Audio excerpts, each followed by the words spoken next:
तो चलिए फटाफट से स्टार्ट करेंगे हम पुत्रादि एकादशी की कथा, जो कि इस प्रकार है। किस प्रकार है सुनिए।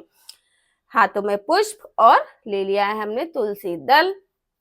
धर्मराज बोले, हे भगवान, आप श्रवण शुक्ला एकादशी की कथा का वर्णन कीजिए। भगवान बोले कि इस एकादशी का नाम क्या है? पुत्रादि एकादशी। जिससे पुत्र हो वह भी कर सकता है, और जिसके संतान ना हो वह संतान सुख की प्राप्ति के लिए भी इस व्रत को कर सकता है। प्राचीन काल के नगर में महजिद नाम के एक राजा राज्य करते थे।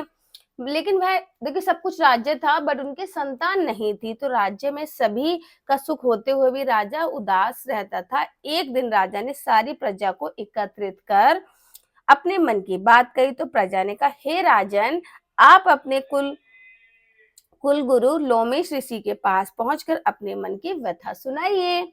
तो जिससे वे अवश्य सुन कुछ उपाय बताएंगे, जिससे आपको महान कष्ट दूर हो जाएगा। राजा ने अपनी प्रजा के साथ लोमेश ऋषि के आश्रम में पहुंचकर उन्हें प्रणाम किया। कुशल मंगल के बाद राजा ने अपने पुत्र ना होने के कारण पुत्र प्राप्ति का उपाय बताने की विनती की। ऋषि ने कहा, हे राजन, तुम्हारे पिछले जन्म के पाप के कारण तुम्हें पुत्र प्राप्त नहीं हो पाते हैं। तुमने पूर्व जन्म में ब्याही गाय को पानी पीते ही भगा दिया था, इसी कारण तुम्हें पुत्र नहीं होते हैं। इसलिए आगे कभी किसी जीव को मत सताना, और पुत्र पाने के लिए यदि श्रवण शुक्ला एकादशी का विधि पूर्वक व्रत करोगे तो अवश्य पुत्र प्राप्त होगा। राजा ने कहा कि अपने नगर में आकर मुनि के कथा अनुसार श्रवण शुक्ला एकादशी का व्रत किया, जिससे उसको पुत्र उत्पन्न हुआ। इसलिए पुत्र पाने की इच्छा रखने वाले को पुत्रा एकादशी का व्रत अवश्य करना चाहिए। तो देखिए, ये बहुत छोटी सी कथा थी पुत्रादि एकादशी की।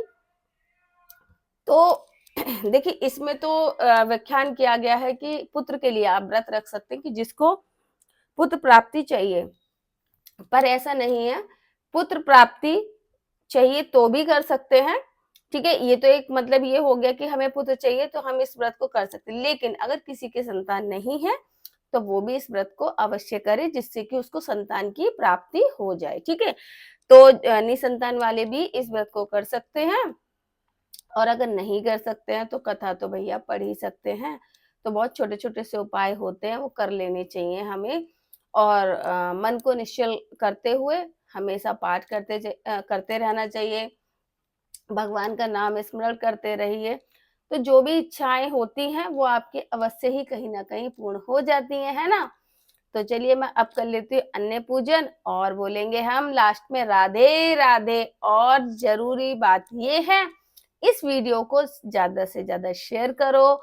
और देखिए, अगर कथा आपको अच्छी लगती है तो आपको कमेंट भी करना होता है कि कैसी है कथा। ठीक है, राधे राधे नाम की हाजिरी भी आपको इसमें लगानी होती है। तो जरूर अवश्य राधे राधे लिख के जाना। राधे राधे।